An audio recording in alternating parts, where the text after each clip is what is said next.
Kita semua tahu kan, kisah-kisah dalam 1001 Malam itu bukan cuma dongeng pengantar tidur.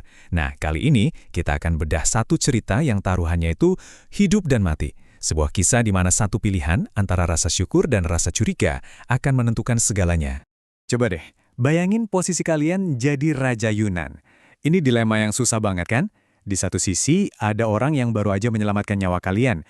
Kalian utang budi banget. Tapi di sisi lain, orang yang paling kalian percaya, penasihat kalian, justru bisikin, hati-hati, dia tuh bahaya. Kira-kira kalian bakal milih yang mana? Oke, jadi ini dia nih tokoh-tokoh utamanya. Ada Raja Yunan yang tadinya sakit parah, sembuh total berkat tabib Rawian. Jenius banget tabibnya. Tapi, ada tapinya. Wazirnya, penasihat kepercayaannya, malah ngomporin bilang kalau kebaikan si tabib ini cuma kedok buat niat jahat. Wah, disinilah konflik besarnya dimulai. Nah, buat ngelawan tuduhan si wazir, Raja Yunan ini pinter. Dia nggak ngeluarin data atau fakta, tapi dia ngeluarin sebuah cerita. Sebuah argumen kuat yang dibungkus dalam kisah tragis tentang kesetiaan seekor burung. Ceritanya tuh singkat tapi nyesek banget. Jadi ada Raja Sinbad lagi kehausan, digangguin terus sama elangnya sendiri. Setiap mau minum, cangkirnya ditepis. Saking marahnya, si Raja langsung nebas elang yang selama ini setia sama dia. Dan baru setelah itu dia sadar, air yang mau dia minum itu ternyata racun ular. Telat banget. Nah, ini intinya. Ini pesan Raja Yunan buat wazirnya. Kalau kita bertindak gegabah karena emosi, yang ada cuma penyesalan seumur hidup. Seakan-akan si Raja bilang, jangan sampai kita bikin kesalahan fatal yang sama. Tapi apa si wazir jadi sadar? Oh, enggak sama sekali. Dia malah balas cerita pakai cerita lagi. Dan ceritanya ini jauh lebih gelap. Tujuannya ya buat bikin si Raja jadi makin paranoid. Cerita dari wazir ini benar-benar kebalikannya.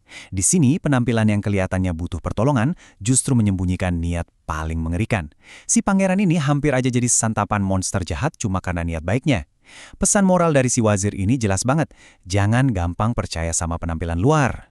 Oke, jadi sekarang kita ada di persimpangan jalan kan. Di satu sisi, ada pelajaran dari si elang, hargai kesetiaan yang udah terbukti. Di sisi lain, ada pelajaran dari si gul, jangan-jangan kebaikan itu cuma kedok. Nah loh, Raja Yunan harus milih satu di antara dua narasi yang beda banget ini. Mana yang akan dia pilih? Dannya, sayangnya, rasa takut yang menang. Cerita seram dari si wazir soal bahaya yang sembunyi di balik topeng kebaikan itu ternyata jauh lebih meyakinkan. Benih-benih paranoia yang ditanam si wazir akhirnya tumbuh subur dan meracuni semua rasa terima kasih yang tadinya ada di benak raja. Dan ini dia, momen di mana semuanya berubah jadi fatal. Logikanya si raja jadi kebalik. Kemampuan si tabib yang luar biasa buat menyembuhkan, sekarang malah dianggap bukti kalau dia juga sama jagonya buat membunuh. Serem kan cara berpikirnya? Akhirnya, tabib Royan dipanggil buat dihukum mati. Dia udah tahu umurnya nggak panjang lagi. Tapi dia bukan tipe yang pasrah gitu aja. Dia masih punya satu rencana terakhir. Rencana yang jenius, yang bakal dia mainkan bahkan dari alam baka. Coba dengerin deh peringatan terakhirnya ini. Ini bukan sekedar minta ampun, tapi lebih kayak ramalan. Rawian seolah bilang, kalau kamu bunuh aku, kamu sebenarnya lagi tanda tangan surat kematianmu sendiri. Nah, disinilah kelihatan jeniusnya si Royan.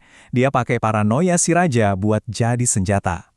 Buku ajaib yang rahasianya cuma bisa kebuka sama kepala yang udah dipenggal. Gila kan? Tapi tawaran ini terlalu aneh, terlalu menggoda buat raja yang udah terobsesi sama rahasia-rahasia tersembunyi. Dan rencananya berjalan mulus banget. Setiap langkahnya itu udah dihitung dengan presisi yang mematikan.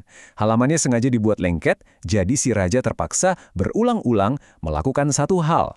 Jilat jarinya buat buka halaman. Tanpa sadar, dia masukin racun ke tubuhnya sendiri, sedikit demi sedikit. Jadi, apa rahasianya? Ini dia, jeniusnya balas dendam Rawian. Gak ada sihir sama sekali, cuma ilmu kimia yang mematikan. Perangkapnya simple, elegan, dan begitu dimulai, udah nggak bisa dihentikan. Raja telah meracuni dirinya sendiri. Oke, sekarang kita sampai di babak akhir yang tragis. Inilah harga yang harus dibayar mahal oleh sang raja, karena lebih percaya sama rasa takut daripada fakta. Pas racunnya mulai bereaksi, kepala Royan ngucapin kata-kata terakhirnya. Sebuah kalimat puitis yang jadi rangkuman sempurna buat kekuasaan si raja yang hancur karena kezalimannya sendiri. Keadilan akhirnya datang juga. Jadi, udah jelas kan kesimpulannya? Ancaman yang sebenarnya itu bukan si tabib Rauyan. Racun yang paling mematikan itu ya paranoia yang dibisikkan sama wazirnya, dan si raja menelannya bulat-bulat sampai habis. Dan kisah dari ribuan tahun lalu ini ternyata ninggalin kita pertanyaan yang relevan banget sampai sekarang kan? Coba kita pikirin deh, dalam hidup kita sendiri, mana sih yang sebetulnya lebih bahaya, salah menaruh kepercayaan, atau paranoia yang nggak ada dasarnya? Menurut kalian gimana?